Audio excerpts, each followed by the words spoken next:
Dalam nama Bapa dan Putra dan Roh Kudus. Amin. Saudara-saudari, Bapak Ibu, Oma Opa, kaum remaja, anak-anak yang terkasih dalam Tuhan kita Yesus Kristus, Shalom. Khotbah kita pada hari ini hanya 3 kata saja. Gampang diingat, gampang dibawa pulang, dan gampang juga dilaksanakan. Agar menjadi harta rohani hidup kita dalam siara ini, untuk mengalami keselamatan, memperoleh berkat-berkat melimpah dari Tuhan. Kata yang pertama, ingat baik-baik, memberi.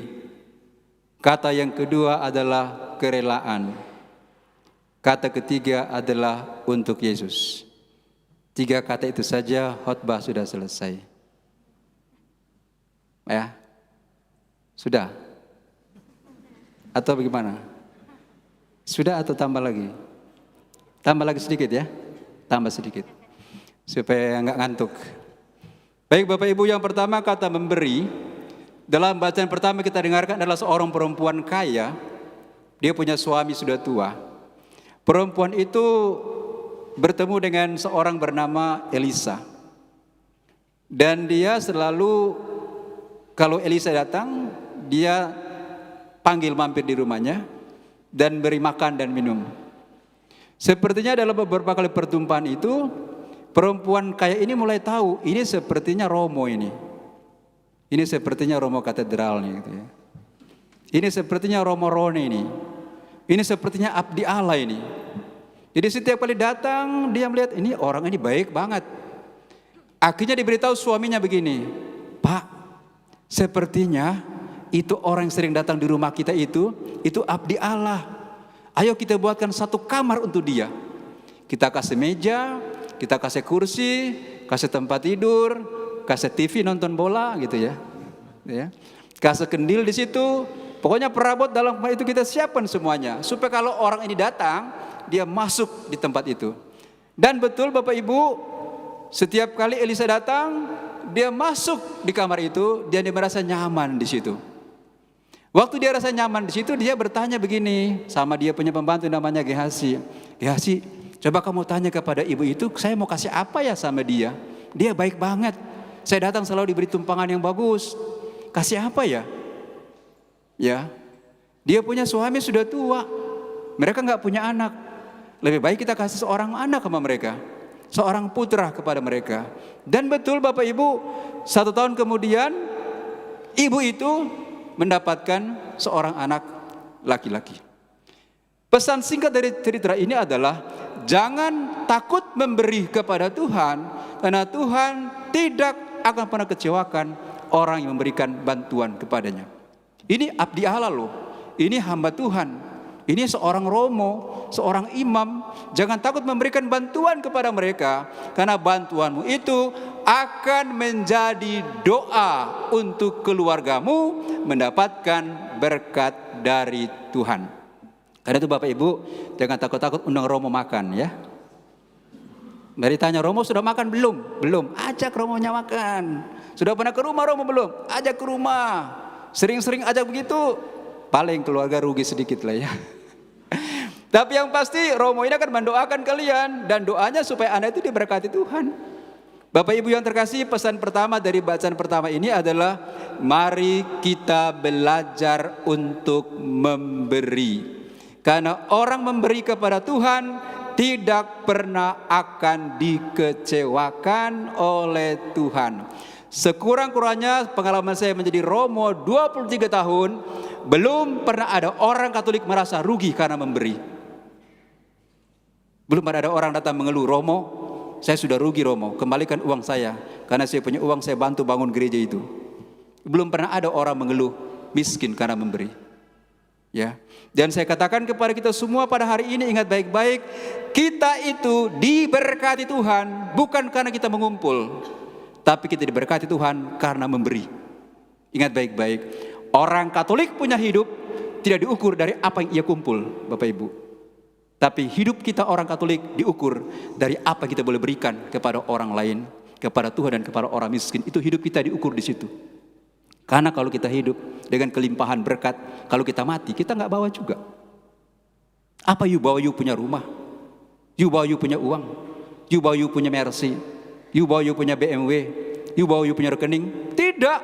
Yang you bawa pada Tuhan apa? Tuhan, selama saya hidup, saya sudah belajar untuk memberi yang terbaik untukmu dan untuk orang miskin. Jadi Bapak Ibu ingat baik-baik, orang Katolik dia punya hidup diukur dari apa yang dia boleh berikan kepada Tuhan dan kepada orang lain, bukan pada apa yang dia kumpul. Karena itu jangan you sombong, jangan you angkuh kumpul banyak hal. Bapak Ibu ingat baik-baik, jangan sombong, jangan angkuh engkau kumpulkan banyak hal di dunia ini, tapi menangislah karena engkau berkelimpahan harta tapi tidak bisa memberi kepada orang lain. Menangislah, karena itu kesedihan terdalam saat engkau tidak bisa memberi pada orang lain. Jadi Bapak Ibu, ini pesan pertama. Kata pertama tadi adalah belajar untuk memberi. Karena apa? Manusia itu kecenderungan dasarnya adalah menerima. Kalau menerima dia mau banget. Menerima gaji tinggi, menerima mobil, menerima rumah. Itu kalau menerima dia mau banget. Tapi kalau bilang memberi, berat rasanya. Langsung pening kepalanya. Bilang memberi, langsung lemas dia. Karena memberi itu ada sesuatu yang keluar dari diri kita. Kita nggak mau. Tapi kalau banyak kita terima, kita mau. Makanya Bapak Ibu, saudara-saudari ingat baik-baik, kita mesti belajar dalam hidup kita untuk selalu sadar kita dipanggil oleh Tuhan untuk memberi. Hidup kita terberi Bapak Ibu. Apakah ada di antara kita tadi pagi itu waktu bangun, Tuhan terima kasih nafas yang kau berikan kepada saya? Nggak ada. Bapak Ibu. Paling kita langsung ingat usaha kita, ingat toko kita, ingat kita sakit. Kita lupa bahwa ingat baik-baik Bapak Ibu, hidup kita hari ini terberi oleh Tuhan. Jam 5 kita masih tidur, Tuhan sudah masuk kamar kita. Bangun nak, bangun kerja, bangun ke gereja. Kita nggak minta, tapi Tuhan kasih cuma-cuma. Hidup ini adalah terberi. Hidup ini pemberian dari Tuhan. Karena itu jangan pelit memberi, jangan pelit berbagi. Karena hidupmu ini adalah buah dari sebuah pemberian yang Tuhan berikan dengan cuma-cuma. Ya, ini kata pertama ya, gampang diingat Bapak Ibu, memberi. Orang Katolik harus nyata, dia punya cinta dalam berani memberi. Kalau tidak, maka cinta kita hanya di bibir saja. Lain di bibir, lain di hati, gitu ya. Kita punya bibir kata-kata cinta, tapi punya perbuatan tidak bisa memberi. 0. Iman tanpa perbuatan, kata Yakobus, mati. Yang kedua adalah rela, kerelaan memberi. Bacaan kedua bagus, dia punya pesan. Kita ini sudah mati bersama Kristus dan kita hidup juga bersama Dia. Kita bangkit bersama. Nah, Yesus mati itu dia punya kata dasar apa? Kematian Yesus adalah pengorbanan, adalah kerelaan. Jadi kalau kita memberi pada Tuhan, berikanlah dengan hati yang tulus, ikhlas, bahwa engkau memang rela untuk memberi. Karena kalau you memberi dengan terpaksa, bersungut-sungut biarpun banyak, tidak akan dibalas oleh Tuhan. Karena apa? Engkau memberi dengan hati yang tidak ikhlas. Jadi bacaan kedua punya pesan sederhana Bapak Ibu. Kalau you memberi, silakan memberi, tapi dengan hati yang tulus, ikhlas. Ada banyak orang memberi tapi nggak tulus, nggak ikhlas. Kalau perlu diumumkan. Padahal Tuhan katakan diberi tangan kanan, kiri nggak usah tahu. Tapi kadang kita nggak ikhlas memberi, kita nggak tulus memberi. Karena itu Bapak Ibu, pesan bacaan kedua hari ini sangat bagus. Orang-orang Katolik harus berani memberi. Tapi kalau memberi, berikanlah dengan hati yang tulus. Engkau rela untuk berkorban. Jadi kalau berikan kepada suami, rela, tulus dan ikhlas. Jangan hitung-hitungan. Beri kepada istri, jangan hitung-hitungan. Beri pada anak-anak, jangan hitung-hitungan. Beri kepada gereja, jangan hitung-hitungan. Beri kepada Romo, jangan hitung-hitungan. Karena apa? Berikanlah semua dengan tulus, dengan rela. Karena apa? Engkau sudah mati bersama Kristus, engkau hidup bersama Kristus Yesus. Yaitu cinta yang tulus, cinta yang ikhlas, rela berkorban. Jadi Bapak Ibu, pesan kedua sederhana ya. Jadi pesan kedua nanti sampai di rumah, belajar memberi, tapi memberinya harus dengan kerelaan, dengan ketulusan, jangan terpaksa ya. Yang terakhir adalah Injil mengatakan hari ini karena cinta sama Tuhan ya. Dikatakan begini, kalau you sayang sama bapamu, sayang sama ibumu, sama istrimu, sama suami, sama putra, sama putrimu, lebih daripada engkau mencintai aku, dia katakan engkau tidak layak untuk menjadi pengikutku. Enggak layak Bapak Ibu.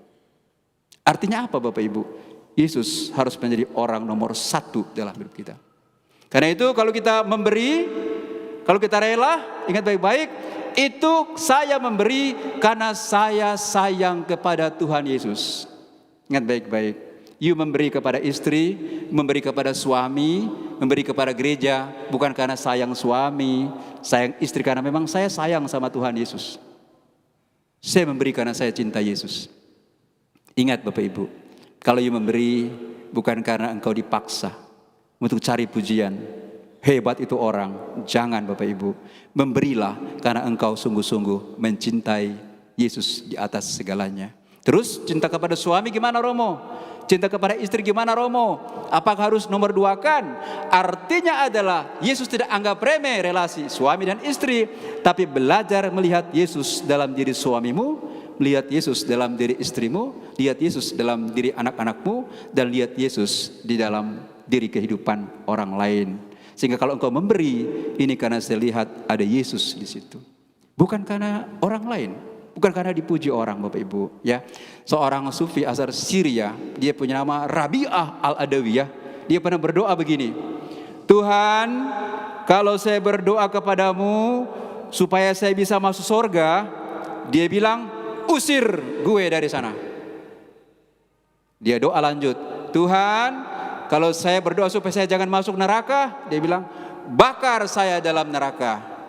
Terus dia bilang, Tuhan, biarlah aku berdoa kepadamu karena aku mencintai engkau. Ini yang penting Bapak Ibu. You berdoa hari ini karena apa? Dipaksa suami? Dipaksa istri? Atau malu dilihat orang gak ke gereja? You ada di sini sore ini, saya yakin karena kamu mencintai Tuhan Yesus. Dan itulah yang diberkati oleh Tuhan. Karena apa dikatakan oleh Injil tadi? Yang menghormati Nabi mendapat upah Nabi. Yang menghargai orang benar mendapat upah orang benar. Tapi Tuhan katakan, you beri secangkir air saja, secangkir air saja kepada saudaramu yang miskin. Karena engkau pengikut Yesus, dikatakan engkau tidak akan kehilangan upahmu di surga. Bayangkan, itu janji Tuhan loh, luar biasa banget Bapak Ibu. Secangkir air saja, enggak usah sepiring nasi terlalu gede, secangkir air saja, engkau tidak kehilangan upah di surga. Karena apa? Engkau pengikut Yesus. Mari kita berdoa Bapak Ibu, agar dalam hidup kita sebagai orang Katolik, sebagai orang yang percaya pada Yesus, kita bisa melakukan 3 hal ini. Saya memberi dengan kerelaan karena saya mencintai Yesus Tuhanku. Dialah sumber rahmat dan berkat hidup ini. Jangan-jangan selama ini you berdoa, you novena, you meminta sama Tuhan, tapi enggak ada hasil apa-apa, hampa dan kosong. Mungkin rahasianya engkau berdoa tapi enggak sayang sama Yesus.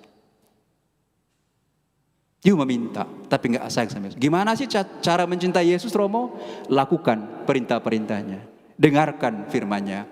Siapa saja yang mencintai firman-Ku dan melakukannya, minta apa saja, semuanya akan diberikan kepadamu.